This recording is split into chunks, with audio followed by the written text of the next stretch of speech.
यथार्थ मोक्ष पथ।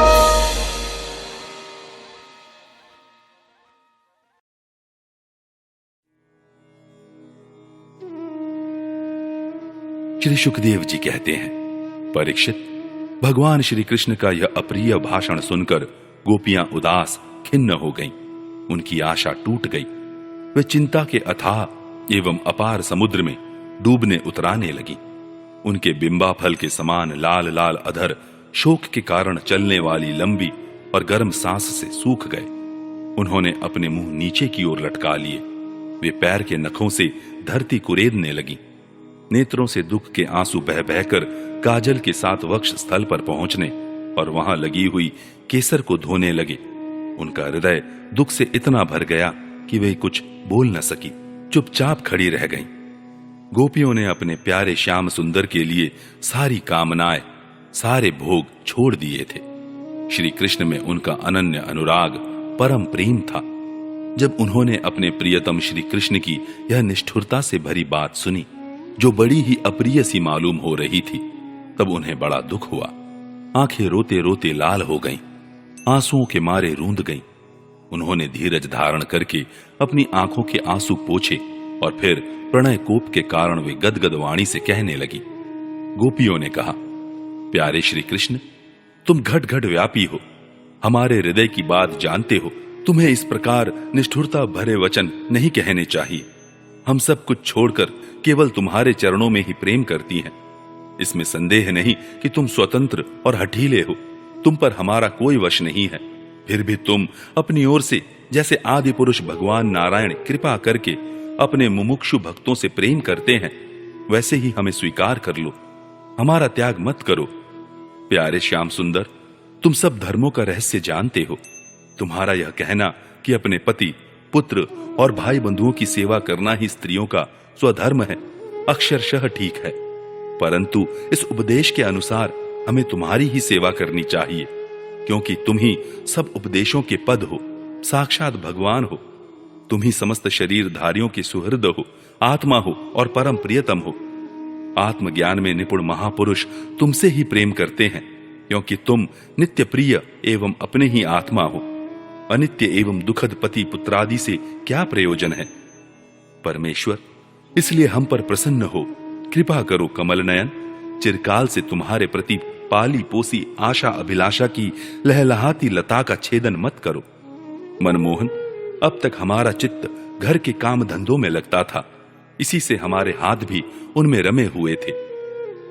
परंतु तुमने हमारे देखते देखते हमारा वह चित्त लूट लिया। इसमें तुम्हें कोई कठिनाई भी नहीं उठानी पड़ी। तुम तो सुख स्वरूप हो ना। परंतु अब तो हमारी गतिमति निराली ही हो गई है। हमारे ये पैर तुम्हारे चरण कमलों को छोड़कर एक पग भी हटने के लिए तैयार नहीं है, नहीं हट रहे हैं। फिर हम व्रज में कैसे जाएं? और यदि वहां जाएं भी तो करें क्या? प्राणवल्लभ, हमारे प्यारे सखा, तुम्हारी मंद मंद मधुर मुस्कान, प्रेम भरी चितवन और मनोहर संगीत ने हमारे हृदय में तुम्हारे प्रेम और मिलन की आग धधका दी है। उसे तुम अपने अधरों की रसधारा से बुझा दो। नहीं तो प्रियतम, हम सच कहती हैं, तुम्हारी विरह व्यथा की आग से हम अपने अपने शरीर जला देंगी और ध्यान के द्वारा तुम्हारे चरण कमलों को प्राप्त करेंगी। प्यारे कमल नयन, तुम वनवासियों के प्यारे हो और वे भी तुमसे बहुत प्रेम करते हैं। इससे प्राय तुम उन्हीं के पास रहते हो। यहां तक कि तुम्हारे जिन चरण कमलों की सेवा का अवसर स्वयं लक्ष्मी जी को भी कभी कभी ही मिलता है, उन्हीं चरणों का स्पर्श हमें प्राप्त हुआ। जिस दिन यह सौभाग्य हमें मिला और तुमने हमें स्वीकार करके आनंदित किया, उसी दिन से हम और किसी के सामने एक क्षण के लिए भी ठहरने में असमर्थ हो गई हैं। पति पुत्रादिकों की सेवा तो दूर रही। हमारे स्वामी, जिन लक्ष्मी जी का कृपा कटाक्ष प्राप्त करने के लिए बड़े बड़े देवता तपस्या करते रहते हैं, वही लक्ष्मी जी तुम्हारे वक्ष स्थल में बिना किसी की प्रतिद्वंद्विता के स्थान प्राप्त कर लेने पर भी अपनी सौत तुलसी के साथ तुम्हारे चरणों की रज पाने की अभिलाषा किया करती हैं। अब तक के सभी भक्तों ने उस चरण रज का सेवन किया है। उन्हीं के समान हम भी तुम्हारी उसी चरण रज की शरण में आई हैं। भगवान, अब तक जिसने भी तुम्हारे चरणों की शरण ली, उसके सारे कष्ट तुमने मिटा दिए। अब तुम हम पर कृपा करो, हमें भी अपने प्रसाद का भाजन बनाओ। हम तुम्हारी सेवा करने की आशा अभिलाषा से घर, गांव, कुटुंब सब कुछ छोड़कर तुम्हारे युगल चरणों की शरण में आई हैं। प्रियतम, वहां तो तुम्हारी आराधना के लिए अवकाश ही नहीं है। पुरुष भूषण पुरुषोत्तम, तुम्हारी मधुर मुस्कान और चारु चितवन ने हमारे हृदय में प्रेम की मिलन की आकांक्षा की आग धधका दी है। हमारा रोम रोम उससे जल रहा है। तुम हमें अपनी दासी के रूप में स्वीकार कर लो, हमें अपनी सेवा का अवसर दो। प्रियतम, तुम्हारा सुंदर मुख कमल जिस पर घुंघराली अलकें झलक रही हैं, तुम्हारे ये कमनीय कपोल जिन पर सुंदर सुंदर कुंडल अपना अनंत सौंदर्य बिखेर रहे हैं, तुम्हारे ये मधुर अधर जिनकी सुधा सुधा को भी लजाने वाली है, तुम्हारी यह नयन मनोहारी चितवन जो मंद मंद मुस्कान से उल्लसित हो रही है, तुम्हारी ये दोनों भुजाएं जो शरणागतों को अभयदान देने में अत्यंत उदार हैं, और तुम्हारा यह वक्ष स्थल जो लक्ष्मी जी का सौंदर्य की एकमात्र देवी का नित्य क्रीड़ा स्थल है, देखकर हम सब तुम्हारी दासी हो गई हैं। प्यारे श्याम सुंदर, तीनों लोकों में भी और ऐसी कौन सी स्त्री है जो मधुर मधुर पद और आरोह अवरोह क्रम से विविध प्रकार की मूर्छनाओं से युक्त तुम्हारी वंशी की तान सुनकर तथा स्त्रीलोक सुंदर मोहिनी मूर्ति को जो अपने एक बूंद सौंदर्य से त्रिलोकी को सौंदर्य का दान करती हैं, एवं जिसे देखकर गौ, पक्षी, वृक्ष और हरिण भी रोमांचित पुलकित हो जाते हैं, अपने नेत्रों से निहार कर आर्य मर्यादा से विचलित न हो जाए, कुल, कान और लोक लज्जा को त्याग कर तुम में अनुरक्त न हो जाए। हमसे यह बात छिपी नहीं है कि जैसे भगवान नारायण देवताओं की रक्षा करते हैं, वैसे ही तुम ब्रजमंडल का भय और दुख मिटाने के लिए ही प्रकट हुए हो। और यह भी स्पष्ट ही है कि दीन दुखियों पर तुम्हारा बड़ा प्रेम, बड़ी कृपा है। प्रियतम, हम भी बड़ी दुखीनी हैं। तुम्हारे मिलन की आकांक्षा की आग से हमारा वक्ष स्थल जल रहा है। तुम अपनी इन दासियों के वक्ष स्थल और सिर पर अपने कोमल कर कमल रखकर इन्हें अपना लो, हमें जीवन दान दो। श्री सुखदेव जी कहते हैं, परीक्षित, भगवान श्री कृष्ण सनकादि योगियों और शिवादि योगेश्वरों के भी ईश्वर हैं। जब उन्होंने गोपियों की व्यथा और व्याकुलता से भरी वाणी सुनी, तब उनका हृदय दया से भर गया, और यद्यपि वे आत्माराम हैं, अपने आप में ही रमण करते रहते हैं, उन्हें अपने अतिरिक्त और किसी भी बाह्य वस्तु की अपेक्षा नहीं है, फिर भी उन्होंने हंसकर उनके साथ क्रीड़ा प्रारंभ की। भगवान श्री कृष्ण ने अपनी भाव भंगी और चेष्टाएं गोपियों के अनुकूल कर दी, फिर भी वे अपने स्वरूप में ज्यों के त्यों एक रस स्थित थे, अच्युत थे। जब वे खुलकर हंसते, तब उनके उज्जवल उज्जवल दांत कुंदकली के समान जान पड़ते थे। उनकी प्रेम भरी चितवन से और उनके दर्शन के आनंद से गोपियों का मुख कमल प्रफुल्लित हो गया। वे उन्हें चारों ओर से घेर कर खड़ी हो गईं। उस समय श्री कृष्ण की ऐसी शोभा हुई मानो अपनी पत्नी तारिकाओं से घिरे हुए चंद्रमा ही हों। गोपियों के शत शत यूथों के स्वामी भगवान श्री कृष्ण वैजंती माला पहने वृंदावन को शोभायमान करते हुए विचरण करने लगे। कभी गोपियां अपने प्रियतम श्री कृष्ण के गुण और लीलाओं का गान करती, तो कभी श्री कृष्ण गोपियों के प्रेम और सौंदर्य के गीत गाने लगते। इसके बाद भगवान श्री कृष्ण ने गोपियों के साथ यमुना जी के पावन पुलिन पर, जो कपूर के समान चमकीली बालू से जगमगा रहा था, पदार्पण किया। वह यमुना जी की तरल तरंगों के स्पर्श से, शीतल और कुमुदिनी की सहज सुगंध से सुवासित वायु के द्वारा सेवित हो रहा था। उस आनंदप्रद पुलिन पर भगवान ने गोपियों के साथ क्रीड़ा की। हाथ फैलाना, आलिंगन करना, गोपियों के हाथ दबाना, उनकी चोटी, जांग, नीवी और स्तन आदि का स्पर्श करना, विनोद करना, नक्षत करना, विनोदपूर्ण चितवन से देखना और मुस्काना, इन क्रियाओं के द्वारा गोपियों के दिव्य काम रस को, परमोज्वल प्रेम भाव को उत्तेजित करते हुए भगवान श्री कृष्ण उन्हें क्रीड़ा द्वारा आनंदित करने लगे। उदार शिरोमणि सर्वव्यापक भगवान श्री कृष्ण ने जब इस प्रकार गोपियों का सम्मान किया, तब गोपियों के मन में ऐसा भाव आया कि संसार की समस्त स्त्रियों में हम ही सर्वश्रेष्ठ हैं, हमारे समान और कोई नहीं है। वे कुछ मानवती हो गई। जब भगवान ने देखा कि इन्हें तो अपने सुहाग का कुछ गर्व हो आया है और अब मान भी करने लगी हैं, तब वे उनका गर्व शांत करने के लिए तथा उनका मान दूर कर प्रसन्न करने के लिए वहीं उनके बीच में ही अंतर्धान हो गए। 30वां अध्याय।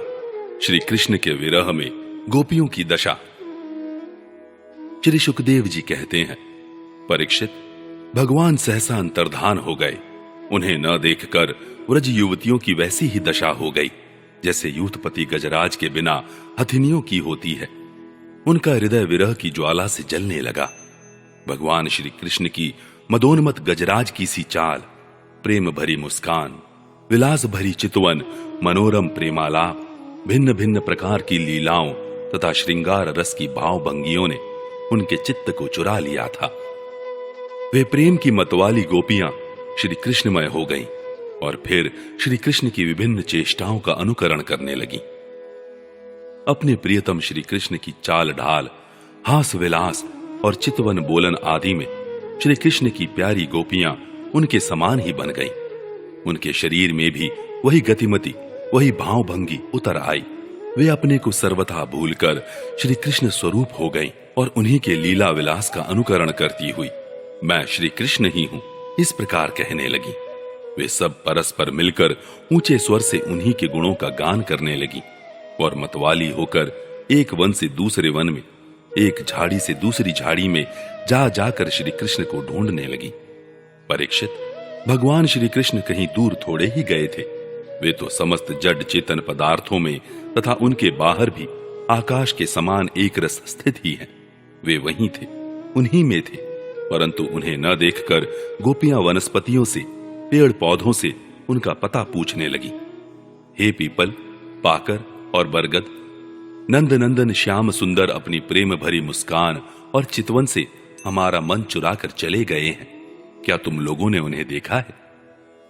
कुर्बक, अशोक, नागकेशर, पुन्नाग और चंपा, बलराम जी के छोटे भाई, जिनकी मुस्कान मात्र से बड़ी बड़ी मानिनियों का मान मर्दन हो जाता है, इधर आए थे क्या? बहन तुलसी, तुम्हारा हृदय तो बड़ा कोमल है। तुम तो सभी लोगों का कल्याण चाहती हो।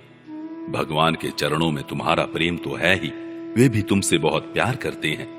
तभी तो भंवरों के मंडराते रहने पर भी वे तुम्हारी माला नहीं उतारते, सर्वदा पहने रहते हैं। क्या तुमने अपने परम प्रियतम श्याम सुंदर को देखा है? प्यारी मालती, मल्लिके, जाति और जूही, तुम लोगों ने कदाचित हमारे प्यारे माधव को देखा होगा। क्या वे अपने कोमल करों से स्पर्श करके तुम्हें आनंदित करते हुए इधर से गए हैं? रसाल, प्रियाल, कटहल, पीतशाल, कचनार, जामुन, आक, बेल, मौलसिरी, आम, कदम्ब और नीम तथा अन्यान्य यमुना के तट पर विराजमान सुखी तरुवरों, तुम्हारा जन्म जीवन केवल परोपकार के लिए है। श्री कृष्ण के बिना हमारा जीवन सूना हो रहा है। हम बेहोश हो रही हैं। तुम हमें उन्हें पाने का मार्ग बता दो। भगवान की प्रेयसी पृथ्वी देवी, तुमने ऐसी कौन सी तपस्या की है कि श्री कृष्ण के चरण कमलों का स्पर्श प्राप्त करके तुम आनंद से भर रही हो और तृणलता आदि के रूप में अपना रोमांच प्रकट कर रही हो? तुम्हारा यह उल्लास विलास श्री कृष्ण के चरण स्पर्श के कारण है, अथवा वामन अवतार में विश्व रूप धारण करके उन्होंने तुम्हें जो नापा था उसके कारण है? कहीं उनसे भी पहले वराह भगवान ने अंग संग के कारण तो तुम्हारी यह दशा नहीं हो रही है। अरि सखी, हरिनियो, हमारे श्याम सुंदर के अंग संग से सुषमा सौंदर्य की धारा बहती रहती है। वे कहीं अपनी प्राण प्रिया के साथ तुम्हारे नयनों को परमानंद का दान करते हुए इधर से ही तो नहीं गए हैं। देखो देखो, यहां कुलपति श्री कृष्ण की कुंदकली की माला की मनोहर गंध आ रही है, जो उनकी परम प्रेयसी के अंग संग से लगे हुए कुछ कुकुम्भ से अनुरंजित रहती है।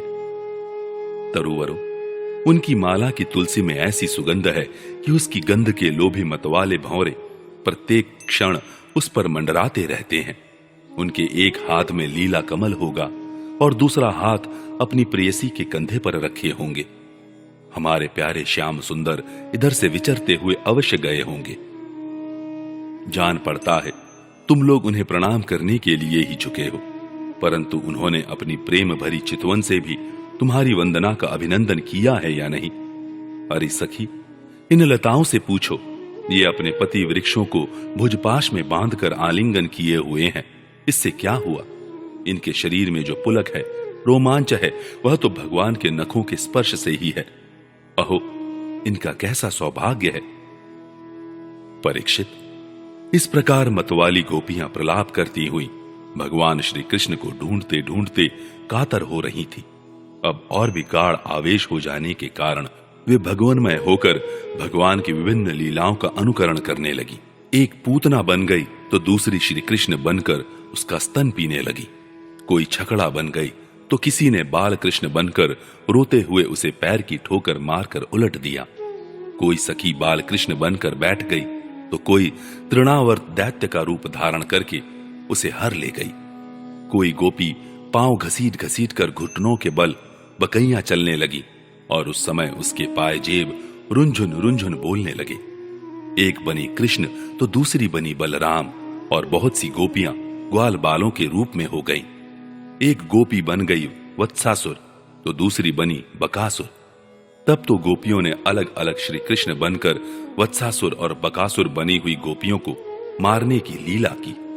जैसे श्री कृष्ण वन में करते थे, वैसे ही एक गोपी बांसुरी बजा बजाकर दूर गए हुए पशुओं को बुलाने का खेल खेलने लगी।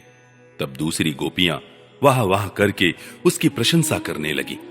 एक गोपी अपने को श्री कृष्ण समझकर दूसरी सखी के गले में बांह डालकर चलती और गोपियों से कहने लगती, मित्रों, मैं श्री कृष्ण हूं, तुम लोग मेरी यह मनोहर चाल देखो। कोई गोपी श्री कृष्ण बनकर कहती, अरे व्रजवासियों, तुम आंधी पानी से मत डरो, मैंने उससे बचने का उपाय निकाल लिया है। ऐसा कहकर गोवर्धन धारण का अनुकरण करती हुई वह अपनी ओढ़नी उठाकर ऊपर तान लेती। परीक्षित, एक गोपी बनी काली अनाग तो दूसरी श्री कृष्ण बनकर उसके सिर पर पैर रखकर चढ़ी चढ़ी बोलने लगी, अरे दुष्ट सांप, तू यहां से चला जा, मैं दुष्टों का दमन करने के लिए ही उत्पन्न हुआ हूं।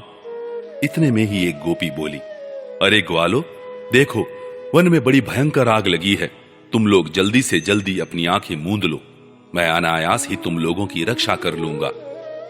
एक गोपी यशोदा बनी और दूसरी बनी श्री कृष्ण। यशोदा ने फूलों की माला से श्री कृष्ण को ऊखल में बांध दिया। अब वह श्री कृष्ण बनी हुई सुंदरी गोपी हाथों से मुंह ढांक कर भय की नकल करने लगी। परीक्षित, इस प्रकार लीला करते करते गोपियां वृंदावन के वृक्ष और लता आदि से फिर भी श्री कृष्ण का पता पूछने लगी। इसी समय उन्होंने एक स्थान पर भगवान के चरण चिन्ह देखे। वे आपस में कहने लगी, अवश्य ही ये चरण चिन्ह उदार शिरोमणि नंद नंदन श्याम सुंदर के हैं, क्योंकि इनमें ध्वजा, कमल, वज्र, अंकुश और जौ आदि के चिन्ह स्पष्ट ही दिख रहे हैं। उन चरण चिन्हों के द्वारा व्रज बल्लभ भगवान को ढूंढती हुई गोपियां आगे बढ़ी। तब उन्हें श्री कृष्ण के साथ किसी व्रज युवती के भी चरण चिन्ह दिख पड़े। उन्हें देखकर वे व्याकुल हो गईं और आपस में कहने लगी, जैसे हथिनी अपने प्रियतम गजराज के साथ गई हो, वैसे ही नंद नंदन श्याम सुंदर के साथ उनके कंधे पर हाथ रखकर चलने वाली किस बड़भागिनी के ये चरण चिन्ह है। अवश्य ही सर्वशक्तिमान भगवान श्री कृष्ण की यह आराधिका होगी। इसीलिए इस पर प्रसन्न होकर हमारे प्राण प्यारे श्याम सुंदर ने हमें छोड़ दिया है और इसे एकांत में ले गए हैं। प्यारी सखियों, भगवान श्री कृष्ण अपने चरण कमल से जिस रज का स्पर्श कर देते हैं वह धन्य हो जाती है। उसके अहोभाग्य है, क्योंकि ब्रह्मा, शंकर और लक्ष्मी आदि भी अपने अशुभ नष्ट करने के लिए उस रज को अपने सिर पर धारण करते हैं। अरे सखी, चाहे कुछ भी हो, यह जो सखी हमारे सर्वस्व श्री कृष्ण को एकांत में ले जाकर अकेले ही उनकी अधर सुधा का रस पी रही है, इस गोपी के उभरे हुए चरण चिन्ह तो हमारे हृदय में बड़ा ही क्षोभ उत्पन्न कर रहे हैं। यहाँ उस गोपी के पैर नहीं दिखाई देते। मालूम होता है यहाँ प्यारे श्याम सुंदर ने देखा होगा कि मेरी प्रेयसी के सुकुमार चरण कमलों में घास की नोक गड़ती होगी, इसलिए उन्होंने उसे अपने कंधे पर चढ़ा लिया होगा। सखियों, यहाँ देखो, प्यारे श्री कृष्ण के चरण चिन्ह अधिक गहरे बालू में धंसे हुए हैं। इससे सूचित होता है कि यहाँ वे किसी भारी वस्तु को उठाकर चले हैं। उसी के बोझ से उनके पैर जमीन में धंस गए हैं। हो ना हो यहां उस कामी ने अपनी प्रियतमा को अवश्य कंधे पर चढ़ाया होगा। देखो देखो, यहां परम प्रेमी व्रजवल्लभ ने फूल चुनने के लिए अपनी प्रेयसी को नीचे उतार दिया है, और यहां परम प्रियतम श्री कृष्ण ने अपनी प्रेयसी के लिए फूल चुने हैं। उचक उचक कर फूल तोड़ने के कारण यहां उनके पंजे तो धरती में गड़े हुए हैं और एड़ी का पता ही नहीं है। परम प्रेमी श्री कृष्ण ने कामी पुरुष के समान यहां अपनी प्रेयसी के केश संवारे हैं। देखो, अपने चुने हुए फूलों को प्रेयसी की चोटी में गूंथने के लिए वे यहां अवश्य ही बैठे रहे होंगे। परीक्षित, भगवान श्री कृष्ण आत्मा राम है। वे अपने आप में ही संतुष्ट और पूर्ण हैं। जब वे अखंड हैं, उनमें दूसरा कोई है ही नहीं, तब उनमें काम की कल्पना कैसे हो सकती है। फिर भी उन्होंने कामियों की दीनता, स्त्री परवशता और स्त्रियों की कुटिलता दिखलाते हुए वहां उस गोपी के साथ एकांत में क्रीड़ा की थी, एक खेल रचा था। इस प्रकार गोपियां मतवाली सी होकर, अपनी सुध-बुध खोकर एक दूसरे को भगवान श्री कृष्ण के चरण चिन्ह दिखलाती हुई वन वन में भटक रही थी। इधर भगवान श्री कृष्ण दूसरी गोपियों को वन में छोड़कर जिस भाग्यवती गोपी को एकांत में ले गए थे, उसने समझा कि मैं ही समस्त गोपियों में श्रेष्ठ हूं।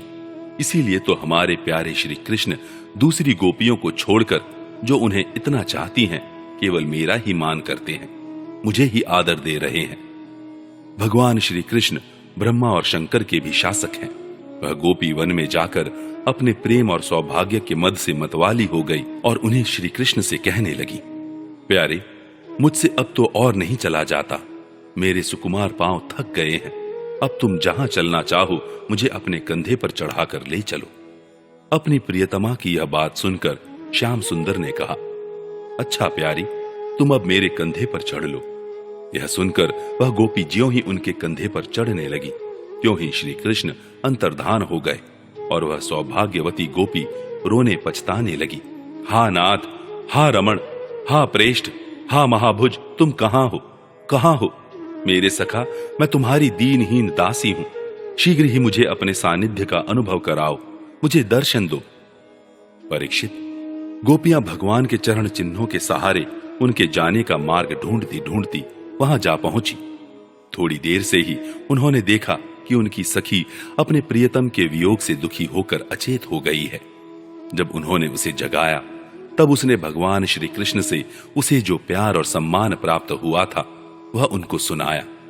उसने यह भी कहा कि मैंने कुटिलतावश उनका अपमान किया, इसी से वे अंतर्धान हो गए। उसकी बात सुनकर गोपियों के आश्चर्य की सीमा ना रही। इसके बाद वन में जहां तक चंद्रदेव की चांदनी छिटक रही थी, वहां तक वे उन्हें ढूंढती हुई गई। परंतु जब उन्होंने देखा कि आगे घना अंधकार है, घोर जंगल है, हम ढूंढती जाएंगी तो श्री कृष्ण और भी उसके अंदर घुस जाएंगे, तब वे उधर से लौट आए। परीक्षित, गोपियों का मन श्री कृष्णमय हो गया था। उनकी वाणी से कृष्ण चर्चा के अतिरिक्त और कोई बात नहीं निकलती थी। उनके शरीर से केवल श्री कृष्ण के लिए और केवल श्री कृष्ण की चेष्टाएं हो रही थी। कहां तक कहूं, उनका रोम रोम, उनकी आत्मा श्री कृष्णमय हो रही थी। वे केवल उनके गुणों और लीलाओं का ही गान कर रही थी और उनमें इतनी तन्मय हो रही थी कि उन्हें अपने शरीर की भी सुध नहीं थी। फिर घर की याद कौन करता? गोपियों का रोम रोम इस बात की प्रतीक्षा और आकांक्षा कर रहा था कि जल्दी से जल्दी श्री कृष्ण आए। श्री कृष्ण की ही भावना में डूबी हुई गोपियां यमुना जी के पावन पुलिन पर रमण रेती में लौट आईं और एक साथ मिलकर श्री कृष्ण के गुणों का गान करने लगी।